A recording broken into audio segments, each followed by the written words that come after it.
We are live with Romance Happy Hour. Dawn Luedecke here, and Dylan, you see, is absent.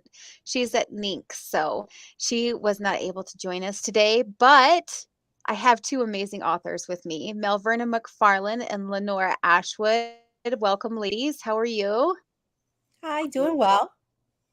Awesome. And usually this is the time that we talk about what we're working on, but I got to be honest, I'm just revising old books, so I don't really have much that I'm working on. So what about you all? Let's talk about you. Tell us about you or anything you want to tell us your giveaway, what you're reading from, Do you and want to let's go first? do yeah, go for it. Whoever wants to. Okay. While Lenore takes a drink, I am Melverna McFarlane, like Dawn said. Tonight, I will be reading from my most recent release. It's called A Test of Faith. It's part of the Heart of a Wounded Hero series that really tries to showcase, our wounded heroes and give support. So there is a bit of a charity element to it. Um, I have what I'm working on right now is vastly different. It's actually a mafia romance Ooh. that, yes, is very different. It's not as sweet as this Right one. away. Whew. Yes, it goes a little bit on the dark side, more adventure, more suspense. But every now and then, I can't help myself. I really love to write romances that are definitely more on the sweet side, little less on the alpha. You must do what I want to do type of hero, and more of a cinnamon roll type of hero. So, in A Test of Faith, our hero is absolutely a wounded hero, an emotional wound, not a physical wound that he has to heal from. Oh, nice. So, do you prefer to write like a more of a cinnamon roll or beta male kind of hero, or do you also write alpha males or I mostly write alpha males, but there are times that I want someone who is squishy and cuddly, and I want that cinnamon roll. yeah. So I look for opportunities where I can write stories about them too. But for the most part, my series are based off of the dark mafia boss enforcer type um alpha role. Yeah. Awesome. Yeah. I love alpha males, I gotta say. Like my husband's a drill instructor or former drill instructor, so I mean, personally I'm invested with the alpha male, but I'm sassy myself, so I love those alpha male and sassy heroine tropes, you know? I always love a good sassy heroine. But what about you, Absolutely. Lenore? Do you write alpha or cinnamon I roll beta? we were talking about this actually, Melbourne and I, and some of the people in our writing group. I think I write beta males. I write emotionally balanced but wounded emotionally males, and both of my characters I write dual POV. So both of them have some kind of emotional wound that they're struggling to come to grips with, and they find in each other. It's usually enemies to lovers, and then they realize, wow, we have some things in common, and this could work out. Yeah. And I like sassy females. I write I write Cavendish Club, which is a sex club, but I'm I probably write the nichest billionaire side of a sex club because it's really about the business side of it, and usually it's women running it and the troubles that they have. So I yeah, Awesome. And so do you guys write third person or first person? I write third. Third. I switch it up. Yeah. According It, like it the really vibe it of the really book. depends on what how the characters speak to me. Yeah. Um, so sometimes, especially because I do write some very smart mouth heroines, Mhm. and the smarter the mouth, the more first person I get, because I definitely challenge some of my own, or funnel some of my own personality in them when they're getting very mouthy, and I just accidentally just fall into it. I'm like, oh yes, this is her. This is totally her. Yeah. Okay, I'm gonna spin off that a little bit. I know I'm like asking more questions before we even get to the question part. But how much what character that you've written represents you the most? or, because I love the fact that a little piece of me goes into every heroine that I write, and I feel like that might be the same. I don't know if it's like the same with you guys, but I, I don't know. Like, what character that you've written is the most like you? Lenore, you want to go first? Um, I mean, talking about smart asses, smart, mouthed. Sorry, smart mouth, witty, funny, cutting. That's me, and I tend to have some of that in all of my characters.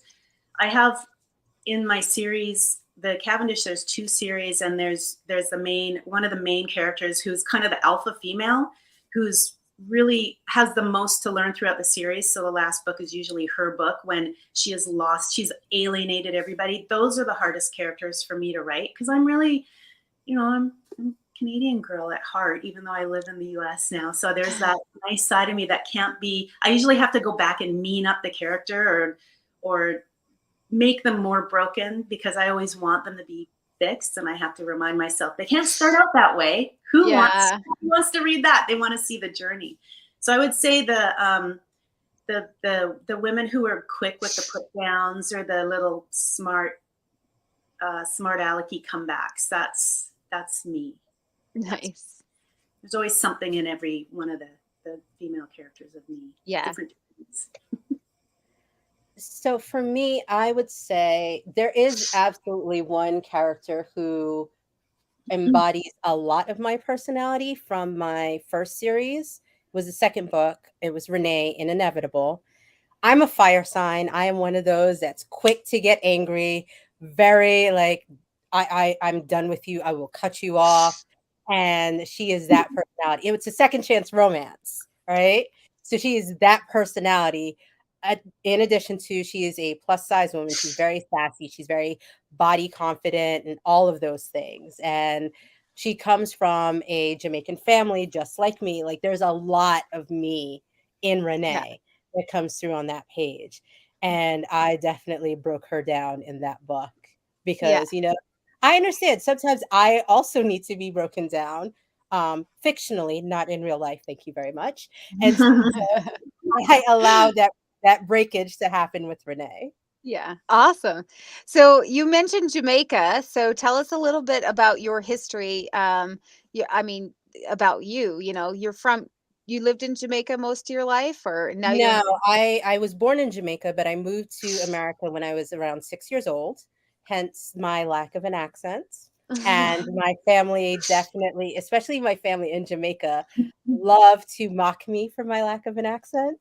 But that's fine because I can understand them regardless. Yeah, But yeah, so I've lived most of my life in the US, and it was mostly Northeast. I spent some years in Florida, and now I live in Hawaii because sharing, awesome. you can take the Because girl out of the island, but you can't take the island out of the girl. Yeah, right. I'm not. I've never lived on an island, but oh gosh, I love to visit them. It, it's not for everybody because people do get like cabin fever because they are Yeah, surrounded by water, but I am fine. I mean, I have my little group that I get my socialization from. I have the beach whenever I want to go, which I do not go often enough, and I know that a lot of people hate me for that, but that's okay. But I prefer not having to wear turtlenecks and boots and scarves and all those things around my neck that make me feel claustrophobic yeah. during the fall and the winter. Mm. I'm kind of a both. So, I mean, my husband was Coast Guard, so we were always on the ocean. And I was actually just in San Diego and putting my toes in some sand there because I missed it after we retired last year and moved home. But I can do both. I love both. And that's my mom today said, "I'm afraid that you're going to leave us and go back to the ocean and the nice weather." And I'm like, it could happen, but You can be a I'm snowbird. okay. Yeah, Yeah, I'm same. okay. Yeah, that's right. I'm okay with just like visiting this, back and forth. That's what. Yeah. So, Lenore, you said you mentioned Canada. So, are you Yes. from Canada? I was born just outside of Vancouver, so that Okay. means I have 4 wardrobes because you need to wear something for every season because each season is annoyingly different in different variations of cold and wet and windy. Like today was very windy. So, and then when you like to do outdoor things, you need like 4 different kinds of clothes for outdoors. So I have those vacuum bags because I have to rotate every season, different clothes to wear. So it's not like when I went to Hawaii because we have friends that live there and I could literally put everything in my carry-on and have room for my laptop and everything. And it's pretty amazing, I have to say.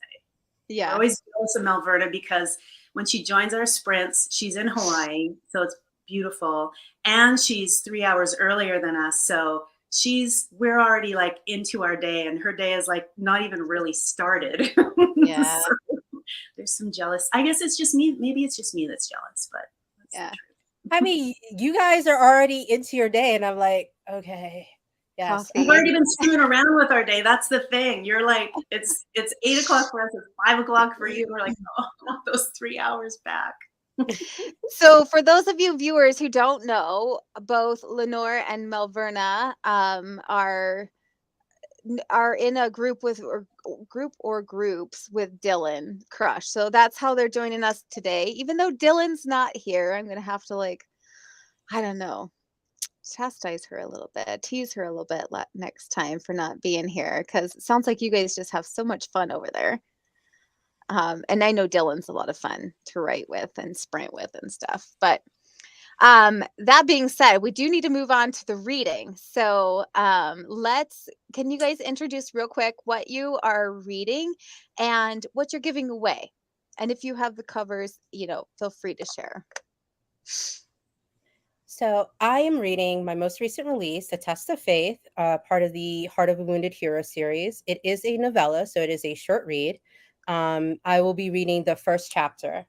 It's kind of like a You've Got Mail meets the retired military, single dad, lots of heart, some tears may happen, but happy ever after at the end, right? Yes. I love it already. I am a military fan and You've Got Mail is one of my all-time favorite romances. So I can't wait to hear. And are you giving away that or I am giving away a copy of A Test of Faith for a lucky viewer that you get to choose. Oh, yay. Woohoo! How about you, Lenore? I'm going to be reading from my latest book in the second Cavendish series. It's book 4. It looks kind of like this. I don't have the hardcover yet because it launches on Monday. So this is my very janky mock-up of what the book will look like. And it is about, in the first series, Cavendish Club is set up by these women who are STEM college graduates. And so they create a biohaptic suit. And it's very science involved with how they guarantee their very rich clients satisfying adult experiences. So I just thought I would be careful how I describe that. So scientifically satisfying adult experiences. Yes, guaranteed. That's super interesting. Guaranteed. Okay, yeah. I can't wait to read it. So in the first series, they end up selling the club, and in this series that this book is in, a group of sorority sisters who are friends with the former owner buy it, and so there's 5 women. They are trying to figure out how to run this club, and they don't really know anything about business or about a sex club. So they're figuring it out, and they are, of course, meeting the love of their lives as that they don't realize in the beginning because they hate them usually, but they're meeting the love of their lives as they're trying to solve a mystery because it's a romantic suspense. Oh, fun. That sounds like a lot of fun. I can't wait to hear. All right, don't forget to pop your questions in the comments today for our authors. We're going to start with Melverna, and then in a little bit after that, we'll go to Lenore. So Melverna, I'm going to pop you up here, and everybody else will be off screen. Okay, chapter 1. Dear John, I feel like I always have to preface my letters to you by saying this isn't one of those Dear John letters. Don't mind my sense of humor, it'll grow on you. I hope you're well and keeping as safe as you can, considering you put your life on the line to protect people like me every day. You probably have people worrying about you a lot. That and thanking you for your service. Well, just add me to the list. Learning about your mom supporting you really hit home for me because I can't always rely on my family to have my back. I'm happy you have that kind of support and you deserve it. By the way, you can add a kindergarten full of kids as new fans. I hope you don't mind, but I mentioned I had a pen pal in the Marines to my kids, and they went over the moon about you, like supercharged sugar high level. Have you ever seen a 5-year old when the sweets kick in? It's not for the faint of heart. I can't complain though. You surpassed superhero level awesomeness for them. For me too. Not even my not so little Mancoon Snugglepuss gets the fandom treatment like you do when they ask me for updates about you. And don't say it's because I fangirl for you. I do, but you don't have to repeat it. Next time, I'll tell you about some stories they make up starring, you guessed it, you. I hope they'll entertain you as much as they have me. In the meantime, I've enclosed some of their drawings for you. Sincerely, Faith Love. Lay-clad mourners in bright aloha wear mill through the house and backyard. They share funny stories full of affection and intimate knowledge. While their sorrow-filled joy surrounds me, it becomes too much all of a sudden. I seek a few seconds to pull myself together. I only need 2. Liar. 2 deep breaths become 3, 4. With each breath, the sweet-scented melee around my neck helps to thin the fog clouding my mind. The murkiness I've been swimming in since I heard of my mother's illness probably won't disappear for a long time, if ever. Right now, these precious seconds will give me the wherewithal to do my duty to my mother, Makana Kekoa, who I laid to rest this morning. I wasn't ready to let her go. For the past 7 years, I'd barely come home, and now I have to face the embodiment of my shame every day. The haunting voice of my mother's kumu draws me out to the bustling backyard. People seat themselves on the lawn to listen to the traditional Hawaiian words in the oli. My heart thuds a bittersweet tune. Like many of my responsibilities, I've allowed distance to separate me from many parts of my culture. As the halal teacher chants a send-off for my mother, I soak in the moment. Hope springs inside me that the words will help to heal me of this festering wound I've been living with for too long. As everything winds down, I realize that I've let my mom down again. I walk through the house searching for Vivian, but there's no sign of her. I stop my mother's longtime neighbor on his way out. Thank you so much for coming. My mother would be glad to know how well the community remembers her. Sure thing, Keoni. She was vital to the neighborhood and so proud of you.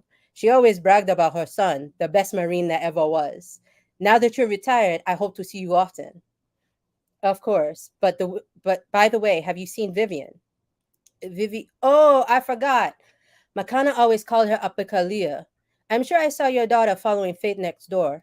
Your mother denied the young woman when she moved into the neighborhood 2 years ago. Makana had a big heart for everyone, and Faith turned around and adopted your mother too. He pats me on the shoulder as he leaves. I can't argue with him. Learning my mother took a stranger in as a daughter is not surprising.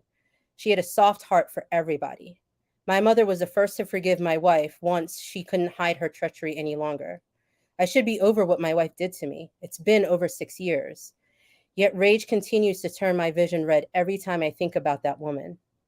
In the few seconds I take to clear my head so I can retrieve Vivian, another funeral goer that I can't place pats my arm, stopping me from leaving. Keoni, if you need anything, and I mean anything, you give me a call. I don't like hear that you struggling when I stay around the corner. Thank you. Right now, I'm looking for Vivian. Someone said she may be at the neighbor's house. Instead of talking story with me, he nods and lets me pass.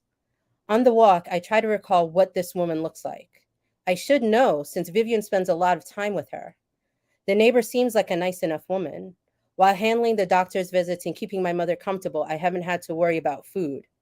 Faith not only organized the neighborhood with routine house cleaning and food drop-offs, she makes the best pasteles on the island. Despite her generosity to my family, I can't help the resentment springing up inside me.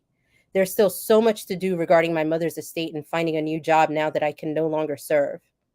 Each item on my list of stuff I never wanted to deal with adds fuel to the fire and more weight beneath each step as I stomp past the mango tree filled with ripening fruit. At her front door, I bang, realizing too late that I need to temper my emotions. I'm used to holding things in and presenting an unbothered front. It came with my job and has helped me avoid situations and questions that could undermine my hard-earned control. The door swings inward to a vision of gleaming dark brown skin and glossy black curls pulled into a thick ponytail that takes my breath away. Immediately, I recognize the unique lahua pattern on the dress covering her generous curves because I've seen the back of it so much today. But the dress only helps me place her. Her face stamps itself in my long-term and short-term memory with one glance. There's no way I'll ever forget her full rounded cheeks or her pretty nose. Not even the shiny dark eyes narrowing in speculation as I stand speechless. I know I'm staring and I need to look away or say something, anything to not seem like a creep, but the power to do so has deserted me. Although she's been on the periphery of my existence over the past 3 weeks, we've never exchanged words, and I've never seen Faith until now.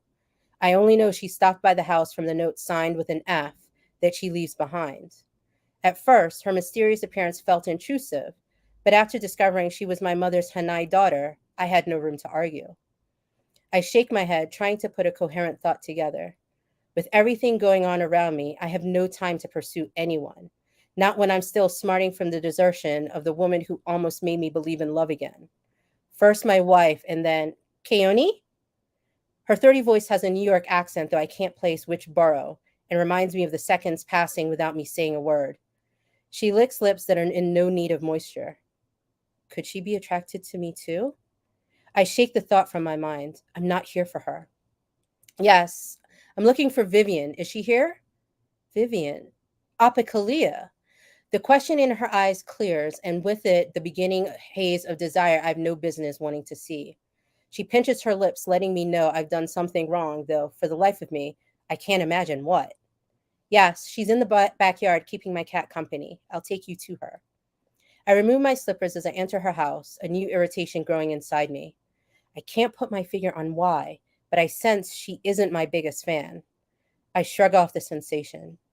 Evidence of partially unpacked moving boxes is in every room we pass, reminding me of my previous conversation with my uncle. My neighbor said you moved here 2 years ago. How are you liking the island life? A lot, really.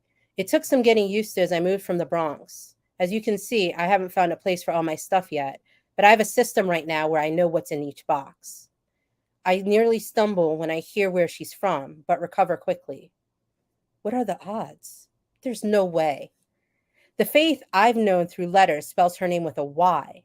All this time, I assumed the F my neighbor signed meant hers had the more common spelling. I shake my head free of suspicions. The world may be small, but not enough for a coincidental meeting like this. The letters from the Faith I knew had gotten me through the hardest heartache I've ever experienced. When I thought I was ready to try again with her, despite the distance, she ghosted me. And she didn't have the nerve to send me a real Dear John letter first. We come to the French doors that open to her lanai, and I can see Vivian petting and talking to a cat that probably weighs close to 20 pounds. This Faith pauses with her hand on the door handle. Look, I know this is probably the worst time to say this, but you aren't the only one who lost someone. You're right, it's none of your business. Faith turns glittering eyes on me. You're wrong. Apikalia is my business, has been since the moment she asked me if I had to move so far away because my daddy doesn't love me either. I rear back from the metaphorical slap to my face. Her eyes widen with guilt, and she places her hand on my arm before snatching it away. Did a bolt travel through her as it did with me? My skin pulses. I yearn for another caress, no matter how brief. She clears her throat. I'm sorry. I know better than to let my emotions fly so freely. If you can't tell, I'm very protective of her. And now that she's lost the only constant presence in her life, I'm particularly sensitive to her needs. The words to cut her remain lodged in my throat because all my concentration is on the warmth emanating from the brief touch on my arm. As innocent as the physical connection was, it distracts me beyond reason. I like it and want her hand back on my arm where it belongs, although the tongue lashing she's holding back from issuing should rile me. It's my job to look after her needs, not yours. True, but you've been absent for most of Apikalia's life, and she needs you to try harder. Her name is Vivian, and you have no idea what I do for her. That's fair. And I don't need to know, but Apikalia does. And what she tells me, and from what she tells me, she doesn't know if she can rely on you. Listen, lady, butt out. I storm by her into the yard while she dogs my heels. I came for Vivian, not a lecture. Vivian peers up at the sound of my voice, and I can't deny the uncertainty in her eyes or how tightly she grips the large cat to her chest. Shame washes over me at the second reminder today that I am failing my mother. Apikalia amorcita, you're squeezing Snugglepuss really tight. My neighbor's voice runs down my back like warm molasses until I register the name and I freeze. One name is a coincidence. This cat isn't. I'm sorry, Auntie. Vivian leaks contrition and sets the feline down. What kind of cat is that?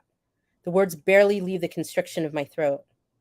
Faith, who I'm suspecting is actually Faith, eyes me warily. Snugglepuss is my not-so-little Mancoon. She kneels and the cat goes to her. By any chance, is there a Y in your name? My heartbeat nearly drowns out my words. Her forehead furrows, but she responds with a hesitant, yes. Most people don't know that Most people don't know that unless I tell them. Shoot, this isn't happening. Lucky guess, I say as I pick Vivian up and book it to Faith's front door. Listen, I can stop by and help with the cleanup once everyone leaves. Her voice follows me outside. No need. My throat almost closes at the end of my response. Without stopping to look back, I shut Faith down. Right now, I don't care about being polite. Not that I've paid much attention to niceties during our interaction. With the past 3 weeks dealing with my mother's declining health, I have zero capacity to deal with the woman who ghosted me. I'm a coward. Rehashing the empty days and lonely nights where living without Faith's letters almost broke me worse than my wife's betrayal. Faith love is a danger I need to avoid if I'm going to survive living next door to her. Not difficult at all. I ignore the scoff that escapes my lips. Of course, I can resist her and everything she represents. I'm a Marine.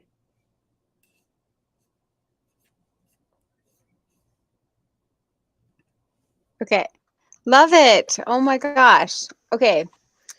I love it for a few reasons. One, because I literally just got back from my Marine Corps son's boot camp graduation.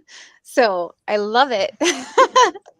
But oh my gosh, it's so amazing. I love the end. I love the kind of banter and the insecurities and the um like the doubts he's having. I love it.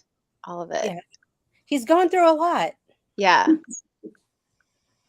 Yeah. Well, Um, that was awesome. yeah. We haven't popped up any questions yet. So viewers, if you have any questions, pop them in there for us. Usually we have like Karen. And she always like posts a million at once. And then we do have a resident Canadian, Linda, and she's not here today either. At least I haven't seen her Oh. yet. That's why I asked if you're from Canada. Patriot. Yeah. Yeah. So I did have some questions. So the names that she's calling, um, can you explain those to us more? I just like I'm a little bit confused, but I want to know because I don't speak. So because my hero, he's Pacific Islander, Yeah. his mom is Makana, which is a traditional Hawaiian name. Vivian is his daughter's birth name, but she also has a Hawaiian name, which is Apikalia, which his Oh, okay. mother gave her to, bring her into the culture, essentially, because she is partly Hawaiian. And so his mother, as well as the daughter, prefer the name Apikalia to Vivian. And he has, as the reader will discover, he has issues with calling her that versus Yeah. calling her Vivian, because there is an emotional reason behind the name Vivian as well. But he had named her Vivian, and he had, he basically dropped her off to his mother to raise. So his mother was the one raising her this entire time, and while he was on duty. Okay. Oh, I get it now. Yeah. I love island names. I just do. Like I have a friend who well, he was from Hawaii, the Big Island, and then they were stationed there for a while, and they have a daughter named Meili. I think I probably pronounced that wrong. You probably know better. Meili or Miley. Meili? Miley? Okay. But I will not say that I am an expert on Hawaiian pronunciations, but I think it's Miley. Yeah. Yeah. Oh, man. I just love it, though. I can't and then I've known people named, like, Leilani and stuff. I just love I the love Leilani. That's one yeah. of my favorite names. Yeah. I love it's a beautiful name. So yeah, I love listening I love hearing names from different cultures, and I always don't ever say them right because 'cause I'm me. But I love hearing them. Let me ask you though, how did you come up with the names for this book? How did you come up with Vivian and I'm gonna say this wrong, Apikalia. Apakalia. I'm gonna write that down and see if I can get it. Well, I wanted to give actual meanings to their names. So even the main character, Keone Kakua, he has warrior in his name, and I also wanted to give his daughter a little bit of that reference. So I did some research on the traditional names, and although Apikalia is not one of the more popular Hawaiian names, I really liked it for its meaning, especially as it pertains to the fact that, they're going through a painful journey, painful emotional journey, having lost a loved one. And he now has to help his daughter navigate not just loss, but the shock of this new living situation that she's in. Yeah. It's a beautiful name. It kinda reminds me of, like, shininess for some reason. I don't know why, but it does. And so do you do you do that to all of your books, the names in your books? Like, do they all have extra meaning behind them? Or do you just, like, Not filter and all. choose? It really depends on if I, because I knew that he was going to be a Marine. I kind of wanted him to have more than just the Marine. I wanted his name to also embody that he is a warrior himself. So that's why that came up for him. But no, I don't usually. It all depends on what their backstory is kind of like and what their profession is. If I want that symbolism in the name as well. Oh, awesome. What about you, Lenore? About names? Yes. Do you, like, choose your names according to, like, the meaning, or is it more like a just like I'm choosing something that looks good? It's a mix. Okay. I'm writing something now that's going to be more of it kind of leans more towards women's fiction, and I'm really specifically choosing names for meanings. But usually in my books, I'm just trying to make sure I don't have too many people with the same first letter in their name. Yes. Because I've done that before. Yeah. I think that was the first mistake I ever wrote, or ever did writing is my first series ever, I wrote it for my sisters, like, everybody in the book is my sisters, and unfortunately, my parents named us all with D names, and so my first editor was like, "You've gotta change most of these." Mhm. I'm like, "Oh, I don't know how I'm gonna do that." But, yeah. Yeah, for sure. How many sisters? I have 4 sisters and 1 brother. And when my parents were married, they literally had the same initials. And so they named us all with the same initials. So everybody in our family was DJT growing up. And I thought it was really weird the first time I heard that other families didn't have the same initials in their names. Like I thought it was like a thing that everybody did. But yeah, no, it's not. I have a cousin who everyone's initial or the kids' initials are PJL, P for the father, J for the mom, and L for their last name.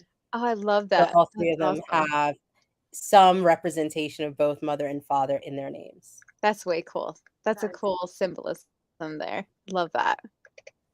All right, Lenore, are you ready to read to us? I'm ready. I'm going old school with Okay. pictures. Oh, nice. Awesome. Well, you're up there by yourself and we're ready for you to go. Excellent. Well, I'm going to give you a little bit of background because I'm not reading chapter one. I'm reading the scene where my two main characters meet. So this is from Whipped, which releases on Monday, and it's a story of Becca. And I mentioned earlier she's one of a handful of her college sorority sisters. She's a film archivist and movie buff. She's now helping run Cavendish, and she uses their database to make the matches between the consultants and clients. But she's addicted to true crime podcasts, and she is secretly trying to find out who's behind all of the incidents that have been happening in the first 3 books of the series. So in this scene, Becca is listening to one of her podcasts, and she's getting freaked out because someone's showing up at her door. She thinks it's someone related to her roommate who just moved out, but it's not. Hours later in her bedroom, cozy in her zebra-striped romper with black tasseled tail and pointy ears on the hood, Becca hit her phone's play button to start the next episode of Crime Traveler. When the theme music ended and the interviewer started talking, she walked backwards, stumbling as she tried to find her chair in the dark. She didn't know why she kept one dim light on in her condo, other than she liked the spooky atmosphere more than the stubbed toes that she got.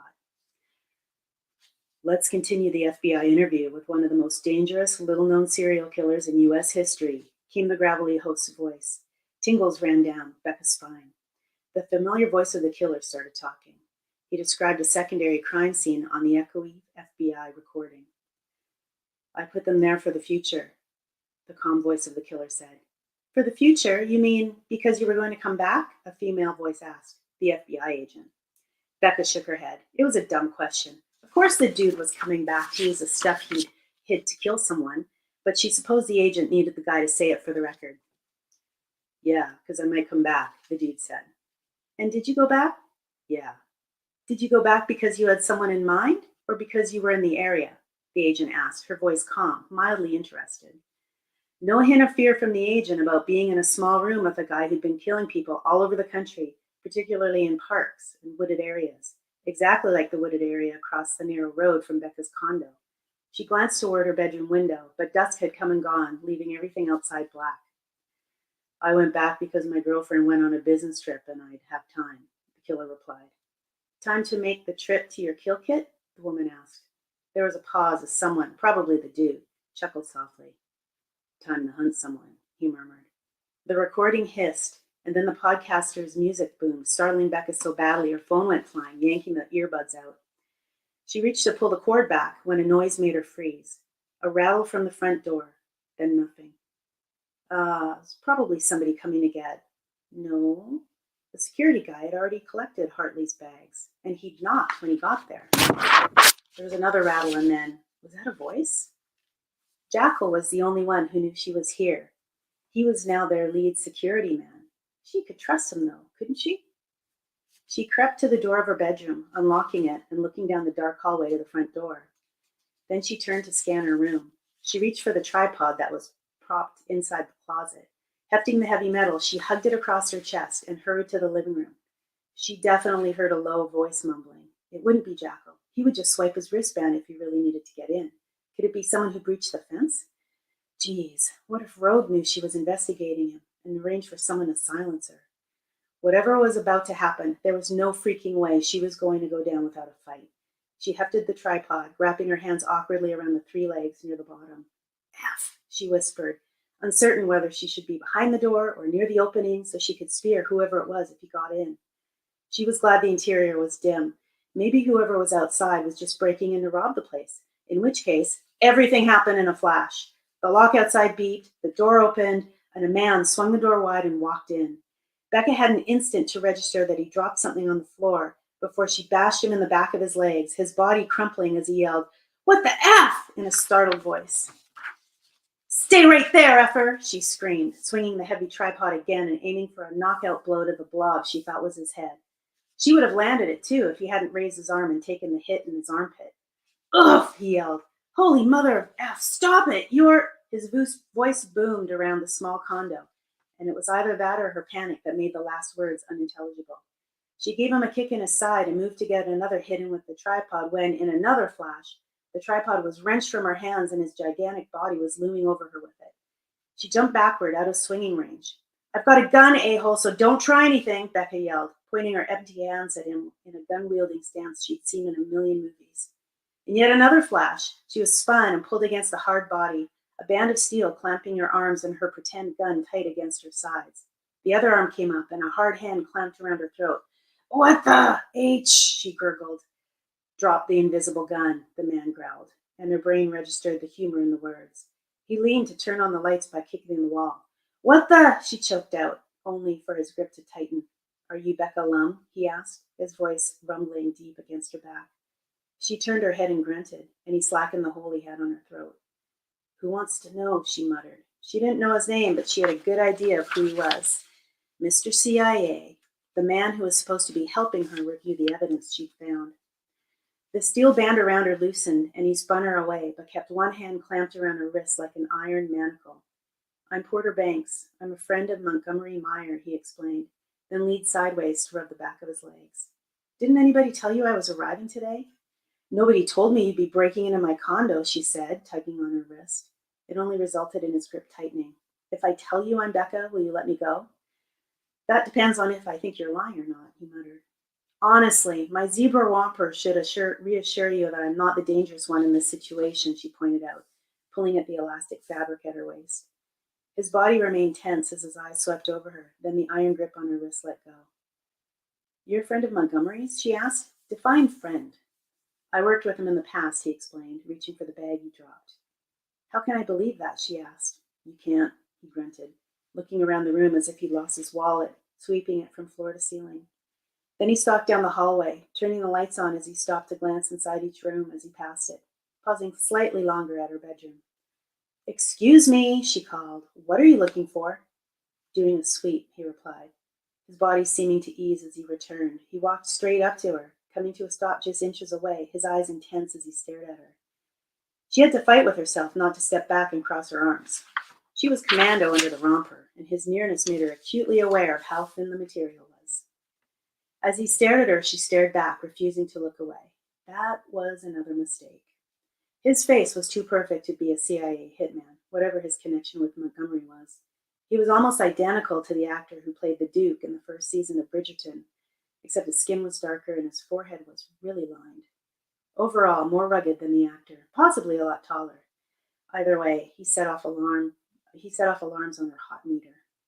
"Why should I trust who you say you are?" she asked, swallowing the lump in her throat. "You watch movies?" he said, jerking his head toward the TV where her impressive collection of DVDs filled 2 shelves on the console. "Wow," alleged CIA guy, "good deduction. Have you seen the Charlie's Angels movie? The newer one?" That made her snort laugh. "What does that have to do with anything?" "I was a consultant on it. I spent a half day on the set and got paid $1,000, but most importantly, I have a screen credit," he said, folding his arms and looking down his nose at her. In that moment, he looked very Duke-like. "Right," she smirked, but slipped out her phone and pulled up her IMDb app. She entered the title and scrolled past the cast and crew. "Don't shake your head. Keep scrolling," he said, when she glanced up at him doubtfully. "It's near the bottom under additional crew." She flicked her thumb from top to bottom on the screen to do a mega scroll and stopped when she saw additional crew appear. She read through the long list until she saw the name Porter Banks in the middle. Beside his name and photo, it said technical advisor. "Well, shoot," she said, looking up at him with grudging approval. "You're actually there. Montgomery said you were formerly a film archivist, so I thought a film credit would reassure you I'm not a criminal." "If you think I'm reassured just because you worked on Charlie's Angels, you're crazy. Have you even watched that movie?" she asked, shaking her phone at him. "But at least you gave me a name I can get my team to check out." He rubbed his legs, scowling. "They're not going to find much more than my IMDb credits, but go ahead. In the meantime, maybe ask for someone's ID before you try to attack them." "Maybe try knocking on a door before you break in," she retorted. "Why would I break into my own condo?" he asked, shooting her a look that pissed her off and made her nerves jitter at the same time. "Your condo," she exclaimed, folding her arms. "This is my condo." He straightened and swept his eyes over her again. "How do I know you're really Becca Lum? Montgomery told me someone with that name is gathering evidence for me to review. But you don't exactly look like someone who's interested in that," he said, his doubt obvious. "What did you expect Becca to look like?" she asked, suddenly curious. "Should I be wearing a trench coat and a fedora?" That made him laugh, a short, sharp sound. Then he yawned. "Geez, I'm tired, and I don't want to F around. If this is a sex club and you work here, either give me a handy or let me go to bed," he mumbled, slinging his bag over his shoulder. Her mouth literally dropped open, all thoughts of his Bridgerton hotness disappearing. Give you a, oh, you mother effer, she growled and looked around for her tripod. Settle down, little girl. I've got the connections to have you fired, he muttered. That did it. He was turning to walk down the hall when she bolted forward and shoved him by throwing her whole body against him. She must have caught him on his sore leg because it buckled and he dropped, taking her with him like a zebra-striped sack of potatoes. He lay on his side with her lying on his chest and shoulders, her breasts dangerously close to his face. She ignored that and stared at him triumphantly. Surprise, mother effer. I'm an owner, she said, and grinned when his eyes widened. End scene. I love the banter so much. I know, me too. I think it's the most fun to write in any part of a book. When you find characters and they're sparking off each other, it's a riot. It goes way too. The spark is definitely there. I love it for sure. I actually got a question for myself, and I'm thinking, so before I get to my questions, Karen, if that's you, it says Facebook user. So if that's you, let us know and pop in some questions because I think she's here. She's our question guru. We love Karen, but this is where the grilling comes, Melverna. Oh no. Yeah, it's her. Yay! I knew it was you, Karen. All right, so I do say, what kind of research did you do for your books? And both of you, let's start with Lenore, and then we'll go to Melverna. I probably do way too much. I probably do more research than I really need to do. But I needed to find out, like, he's not a CIA guy. He's contracted to the CIA, so I had to find out if that actually happened because I have a marketing but also a journalistic background, and so I don't want to get anything wrong. And we also find out that Becca has mild ADHD and anxiety. So I did a lot of reading about that, and I totally lucked out because my editor also has a similar diagnosis. So I was really pleased that she was able to reassure me that I was hitting the right. And I didn't want that to be the story. I wanted to just have a character like that in there because I have someone that's close to our family who has a similar disorder, and I like trying to bring different characters out and giving them some time on the stage. So I do a lot of research. Yeah. Nice. What about you, Melverna? I don't know if I would say I do more research than I need to necessarily. It really depends on the subject matter and how much of it I intend to put in the book. For example, with the main character who is a Marine, since even though I'm on an island that is littered with military, I don't really have many military contacts in my circle. So that required me to do quite a bit of research into some of the lingo, into their ranks, like how long it takes for them to earn certain titles, certain medals and such at the point that they would retire. So some of that lingo I definitely had to delve into.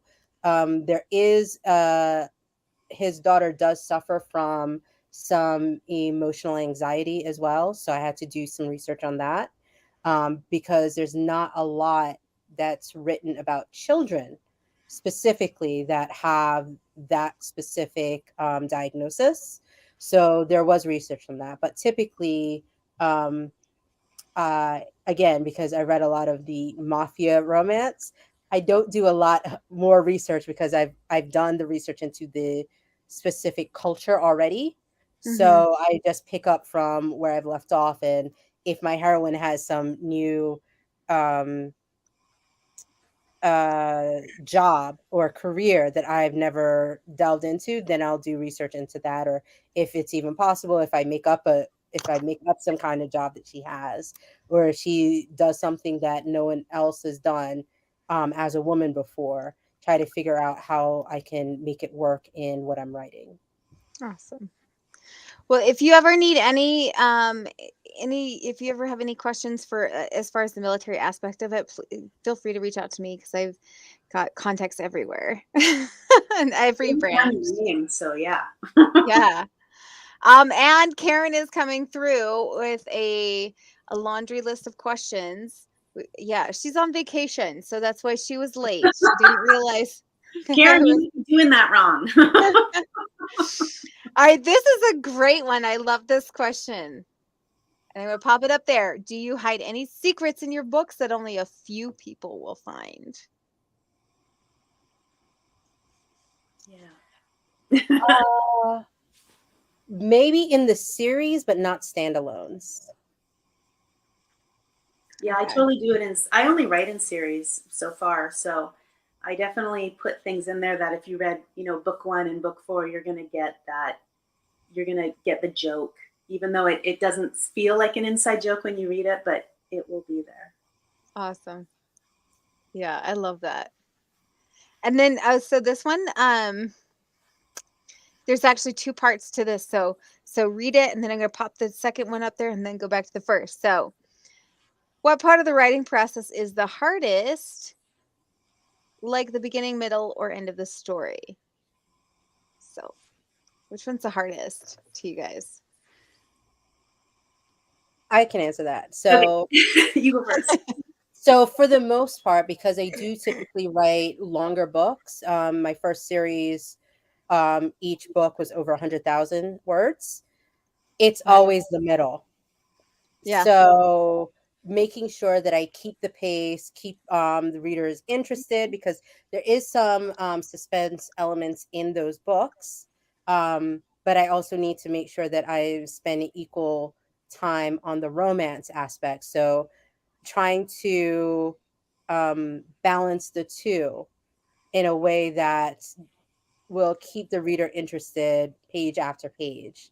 It's the middle. Because, by the end, things are going so fast, things are happening, there's a lot of Yeah. action.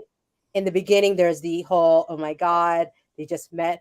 Whoa, I feel the tension, so much romance. I want to know when they're going to get together and all of those things.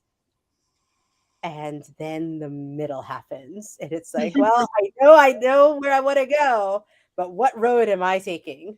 Yeah, the sagging middle.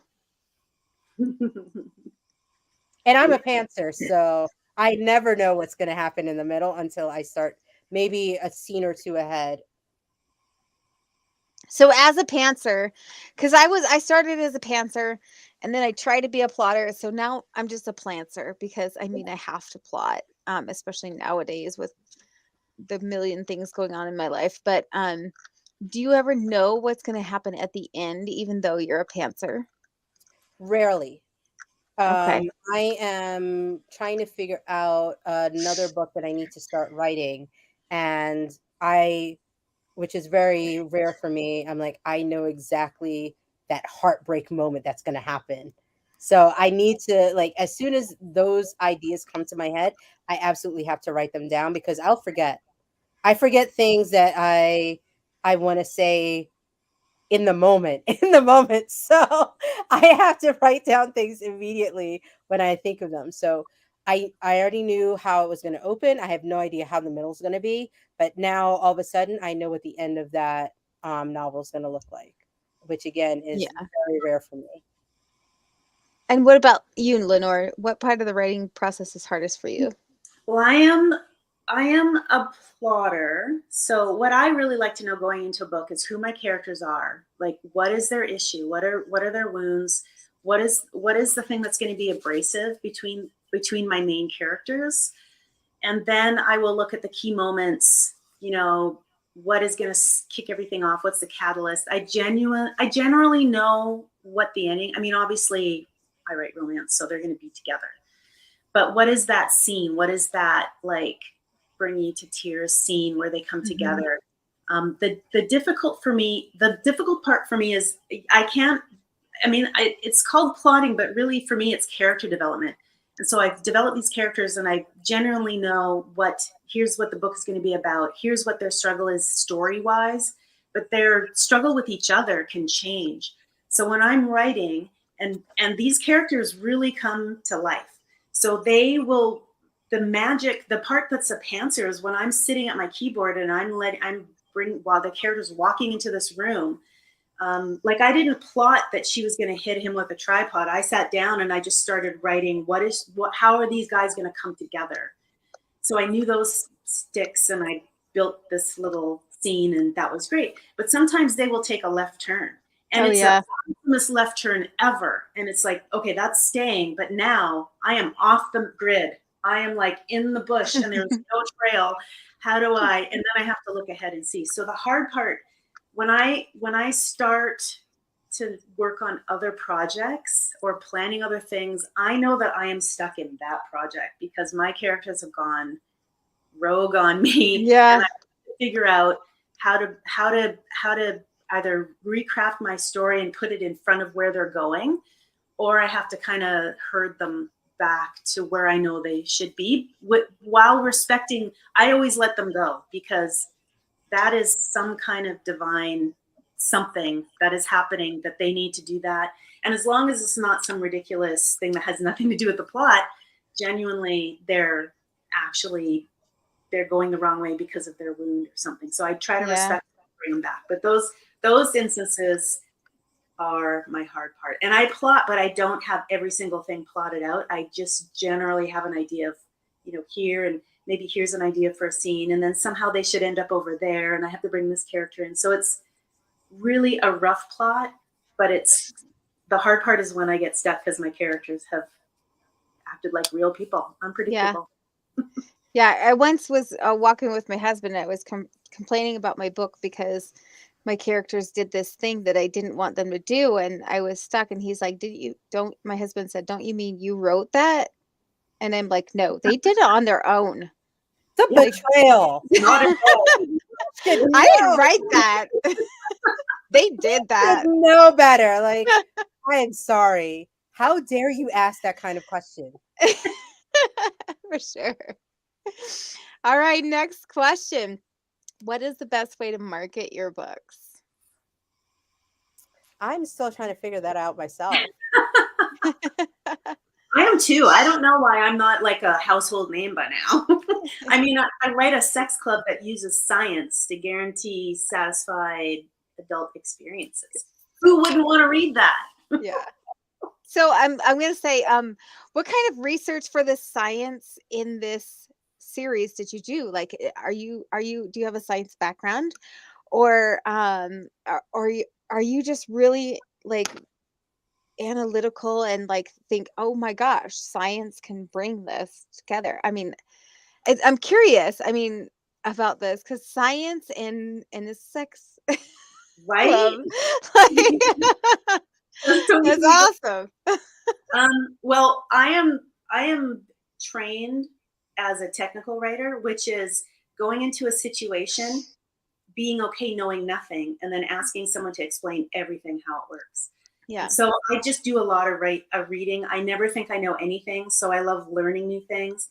And I remember hearing about a study, I might have been out of Toronto, about how people would fill out a form about their sexuality, talking about themselves. And then they would sit in this booth and be tested. They measured their eyes, where their eyes went, and they tried to figure out what was actually stimulating them. And they found out for a lot of people, it wasn't what they thought it would be. And I thought, wow, how amazing would it be to be totally in tune with someone who responded in different situations similar to you, or companionably to you, right? Because there's like dom and subs and all of that. So and so I thought, wow, how would they do that? And who doesn't have a watch that taps you, right? This can tell me my pulse. This can tell me my blood oxygen. What if it could tell me when I got chills? What if it could tell me when I was scared? What if it could tell me when and so I just started looking up all of these things. They're sensors that they actually use to measure responses in different ways. And so I just developed a suit that had all of these sensors and circuits on it that could measure, and you'd sit in front of a video and you'd watch all of these different scenes, and the suit would gather data from your body. It would gather what kind of, when it released sweat or perspiration, when muscles twitched or moved, when it released oxygen, when your heart rate accelerated or decelerated, or when you were exhibiting signs of fear or arousal and all of the different things. And then they would gather it all, and then they would give you this report at the end and say, here's like a map of your sexuality, and we have 8 people who would match with you. Oh, And interesting. it's a sex club, and it's for rich people. So it's like ancient Rome. There's like 9 different structures. That one is a medieval castle, one is an English manor, one is a savannah, like a house out in the savannah. There's all these different scenarios, so you can do all of that. But it's from an article I read about trying to help people figure out their sexuality. And Interesting. I try to be very sex positive. Like, I think we're all on a spectrum. There's no like single label for us. Mhm. And I think the more cool we can be with that, I just think the happier the world would be. Nice. Awesome. Did I answer your question? I don't remember what it was. Yes, you did. I can't remember what it was because I asked it. I do have one more. We actually have a couple questions. So if you guys want to go back in there and pop up, answer anything we don't have, feel free to, or anything we haven't answered. But I am going to pop up this one because I think it's a great, we are over time. So, but I think this is a great end to the show, this question here. So I'm going to pop it up there. Has writing and publishing a book changed the way that you see yourself? I have an answer for this, Melverna, if you want to Go for it. think.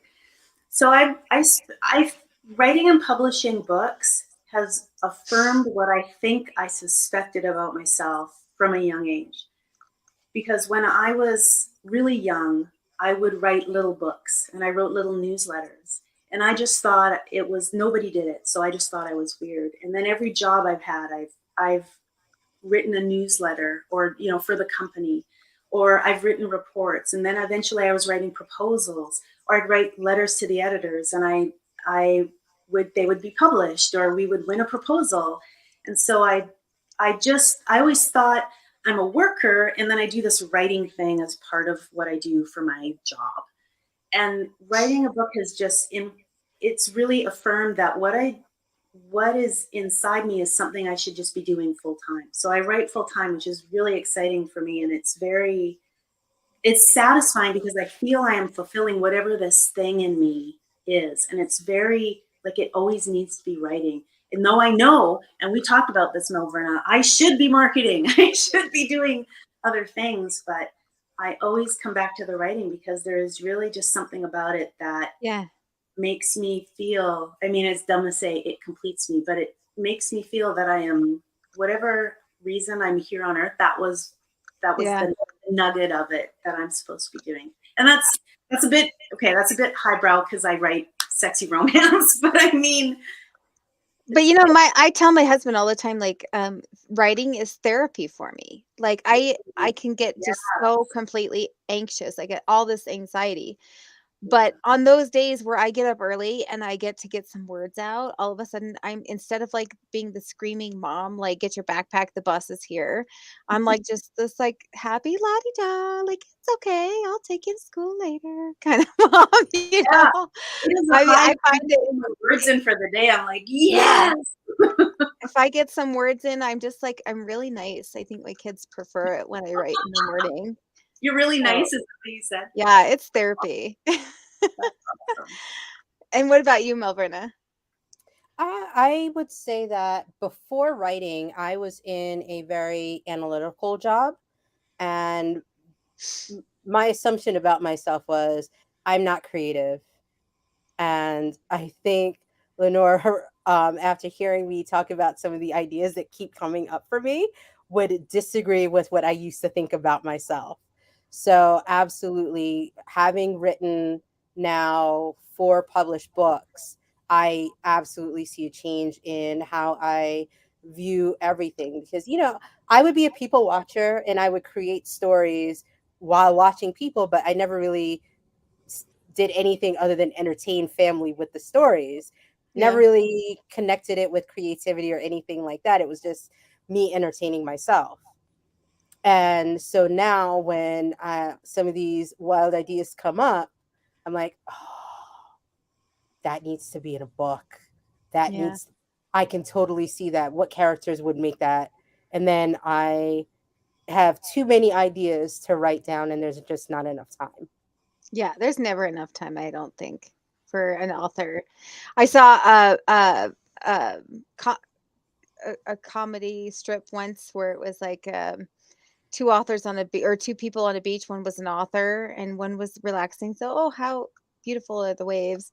And the other one's like, this would make a great scene in my new novel. It's like writers never stop writing or plotting or anything. But all right, we are over time, ladies. Thank you so much for Thank joining me you. tonight. I had Thank so you for much having fun with me. you.